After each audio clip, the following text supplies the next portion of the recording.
अपनी प्लेट में 2 तरह की आइसक्रीम का मजा लेती सुनीता ने अपने देवर विनोद को कहा, क्या देवर जी, तीसरी बेटी होने पे कौन पार्टी देता है? अब तो दहेज के पैसे जुटाना शुरू कर दो।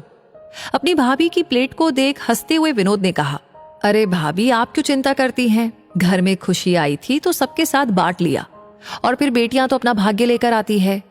अपने देवर की बात सुनकर सुनीता मुस्कुरा के रह गई, जबकि असल में दिल खुशी से झूम रहा था देवर के घर तीसरी बेटी का जन्म जो हुआ था। खुद सुनीता के 2 बेटे थे और इस बात का खूब घमंड रखती। 2-3 दिन में सारे मेहमान चले गए। अब घर पे थे तो विनोद, रुचि और तीनों बेटियां, मानवी, अंकिता और तीसरी बेटी जिसका नाम सबने प्रीति रखा। समय अपनी रफ्तार से चल रहा था। बच्चियां एक से बढ़कर एक थी, चाहे पढ़ाई हो या घर में माँ की मदद करना। घर की दीवारें बेटियों की बनाई खूबसूरत पेंटिंग से सजती और अलमारियां उनके जीते हुए मेडल और ट्रॉफी से। तीनों बेटियों की किलकारी और हंसी से विनोद और रुचि का घर गुलजार रहता। सुनीता कोई भी मौका नहीं छोड़ती रुचि को एहसास दिलाने का कि वो बेटियों की माँ है।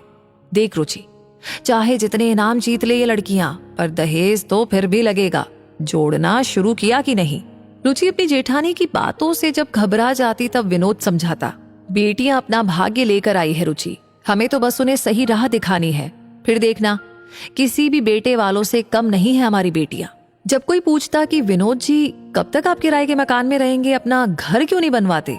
हंसकर विनोद कहता, जब मेरी बच्चियां कुछ बन जाएगी तो समझो मेरा मकान भी बन जाएगा। फिलहाल तो मुझे मेरी बच्चियों का भविष्य बनाना है। समय अपनी गति से बढ़ता गया। रुचि और विनोद की तपस्या रंग लाई। मानवी की बैंक में नौकरी लग गई, अंकिता सीए करके जॉब में आ गई और प्रीति इंजीनियरिंग करके दिल्ली में जॉब करने चली गई। बड़ी मम्मी कल माँ पापा की एनिवर्सरी की एक छोटी सी पार्टी रखी है, आप सब समय से आ जाना। मानवी ने अपनी बड़ी मम्मी सुनीता को फोन करके पार्टी का इनविटेशन दे दिया। सारी तैयारियां तीनों बहनों ने बहुत ही मन से की थी। शहर के सबसे अच्छे होटल में पार्टी हॉल बुक था। खाने की मेनू में सारी चीजें चुन चुन कर तीनों ने रखी थी, और माँ पापा का गिफ्ट वो तो एक सरप्राइज था सबके लिए। पार्टी वाले दिन सुबह सुबह प्रीति भी दिल्ली से आ गई। प्रीति के आते ही घर में एक रौनक सी आ गई। ये क्या माँ, बालों में कैसी सफेदी सी आ रही है? ऐसे जाओगी क्या पार्टी में? प्रीति ने कहा तो रुचि ने हंसते हुए कहा, मुझे कौन देखने वाला है वहां, अब तो तुम बच्चों के दिन है। नहीं माँ, अभी चलो पार्लर। और प्रीति अपनी माँ को लेकर के पार्लर चली गई। हल्के मेकअप और सुंदर सी साड़ी में अपनी माँ को सजा सवार दिया प्रीति ने। विनोद के लिए एक शानदार सूट तैयार था। सूट को देख आंखें झलक उठी थी विनोद की। शाम होते ही सब तैयार होकर हॉल की ओर निकल पड़े। मेहमानों से हॉल भर गया। सबकी बधाइयां स्वीकार कर रुचि और विनोद ने एक दूसरे को माला पहनाई और केक काट कर एक दूसरे को खिलाया। सब विनोद और रुचि के भाग्य को सराह रहे थे। सुनीता भी आई थी पार्टी में अपने पति और दोनों बेटों के साथ। पार्टी की भव्य तैयारी देख सुनीता जलन से भर उठी। आज एहसास हो रहा था कि देवर की बेटियां होकर भी जो सुख ये लड़कियां अपने माता पिता को दे रही थी, वो उसके लाडलों ने ना कभी दी थी और ना ही कभी देते।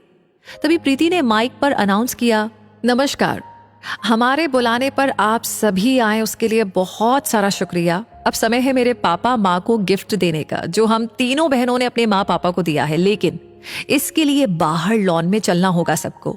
ये क्या है प्रीति? जब विनोद ने धीरे से प्रीति से पूछा तो हंसते हुए मानवी ने कहा, आप बस चलिए पापा और खुद देख लीजिए। तीनों बहनें आंखों ही आंखों में इशारे करके हंस रही थी। सारे मेहमान कौतूहल से बाहर आए। लॉन में एक चमचमाती नई कार खड़ी थी। सारे मेहमान तालियां बजाने लगे। वाह भाई वाह, बेटियां हो तो ऐसी। पापा बाप के स्कूटर का मजा तो ये नहीं दे सकती, पर अब हम सब एक साथ स्कूटर पे बैठ भी तो नहीं सकते, इसलिए आज से इसकी सवारी होगी। सारे मेहमान अंकिता की बात सुनकर हंस पड़े। रुचि और विनोद की आंखों में खुशी के आंसू थे और सिर गर्व से ऊंचा था। सबने बहुत सारी बधाइयां दी और पार्टी का आनंद उठाया। सुनीता भी गई बधाई देने।